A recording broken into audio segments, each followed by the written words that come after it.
এরপর দেখেন নামাজের বিষয়টা নিয়ে আমরা কান বরাবর হাত উঠাই, তারা কাঁধ বরাবর হাত উঠায়, তারা গোরামি করে, কয় যে ওদের নামাজ হয় না। তুমি এক বাপের বেটা হয়ে থাকলে, মায়ের বুকে দুধ হয়ে থাকলে, খেয়ে থাকলে তুমি সামনে এসে কথা বলো যে নামাজ হয় কি না হয়। নামাজ হয় কি না হয় এটা কেউ জানে না, একমাত্র জানেন আল্লাহ। কে জানেন? আল্লাহ। আল্লাহ রাব্বুল আলামিন জানেন। কিন্তু তারা বলে নামাজ হয় না, ওদের নামাজ হয় না, এদের নামাজ হয় না, এদের নামাজ হয় না। কার নামাজ হয় না হয় এইটা বলার জন্য আপনাকে পারে না, আপনারটা হচ্ছে না, আপনি দেখেন। সুন্নাত যেমন কি কান বরাবর হাত উঠানো, কাঁধ বরাবর তারা হাত উঠায়, কান বরাবর আমরা হাত উঠাই। এর দলিল কই?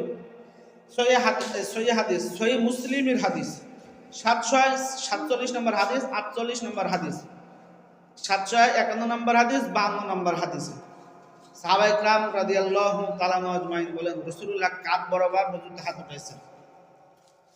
48 নম্বর হাদিসে সাহাবা বলেন যে রাসূলুল্লাহ কাঁধ বরাবর হাত উঠাইছেন। 51 নম্বর হাদিস, 52 নম্বর হাদিসে সাহাবায়ে কেরাম বলেন রাসূলুল্লাহ কান বরাবর হাত উঠাইছেন। তাহলে আমরা কাঁধ পাইলাম, এরপরে কান পাইলাম। এরপরে রাসূলের সাহাবী এক তাবী থেকে বর্ণিত যে রাসূলুল্লাহ সাল্লাল্লাহু আলাইহি ওয়াসাল্লাম সাহাবী থেকে আসছে যে রাসূলুল্লাহ সাল্লাল্লাহু আলাইহি ওয়াসাল্লাম কানের লতি বরাবর হাত উঠাইছেন। এই সব তো হাদিস সহি মুসলিমের হাদিস। কিন্তু তারা কি বলে যে তাদের নামাজ হয় না, এই হাদিসের ভিতরে আছে।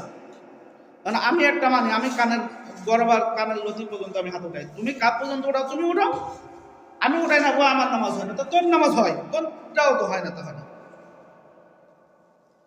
এই জন্য এদের এই ফিতনা থেকে আম সাধারণ মানুষকে কিভাবে গুমরাহি করতেছে, এবং তাদের শায়েখ পূজারী একদল আছে, তারা আমাদেরকে বলে হানাফি মাযহাবের, তারা কি তার উম্মত? আমরা কি আবু হানিফার উম্মত? তারা এই প্রশ্ন করে। আমিও তাদের কাছে প্রশ্ন ছুড়ে দিলাম, তোরা কি শায়েখ আব্দুর রাজ্জাক বিন ইউসুফের উম্মত? তোরা কি মুজাফফর বিন মুহসিনের উম্মত? তোরা কি তাফসিরে বাশারীর উম্মত?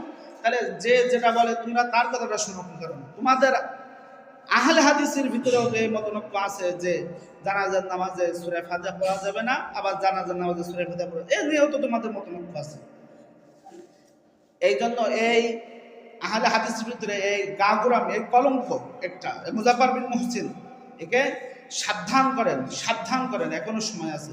কারণ কি এই ইসলামের ভিতরে, মুসলমানের ভিতরে ফাটল সৃষ্টি করতেছে সুন্নাত নিয়ে, অথচ ফরজের খোঁজ খবর নাই, অন্য কোনো আমলের খোঁজ খবর নাই, ছোট ছোট জিনিস নিয়ে ফাটল সৃষ্টি করে দেয়। আমি হাদিসের দলিল দিলাম, তুমি হাদিস দেখে নিও, তুমি আজ দেখে নিও, সমস্যা নাই, তুমি দেখবা। তোমার দলিল দিয়ে দিলাম, তুমি আজ দেখবা যে আছে কিনা। আমরা কান বরাবর এবং কানের লতি বরাবর হাত উঠাই, এটা আছে কিনা তুমি দেখে নিও, তারা আহলে হাদিস দাবি করো। তা আমরা এই পর্যন্ত ওঠাই, মা বোনেরা এই পর্যন্ত ওঠাই, তথা তিনটা হাদিসের উপর আমল হয়ে যায়। আর তোরা যে একটা হাদিস নিয়ে পড়ে আছো শুধু কাঁধ বরাবর, তো এই হাদিসগুলো কি বাতিল?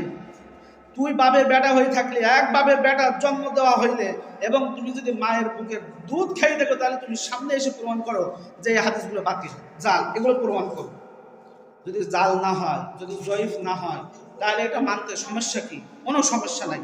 সুতরাং এদের থেকে আপনারা ফিরে থাকবেন, এসব ফিতনা ফাসাদ ফিতনাকারীদের থেকে।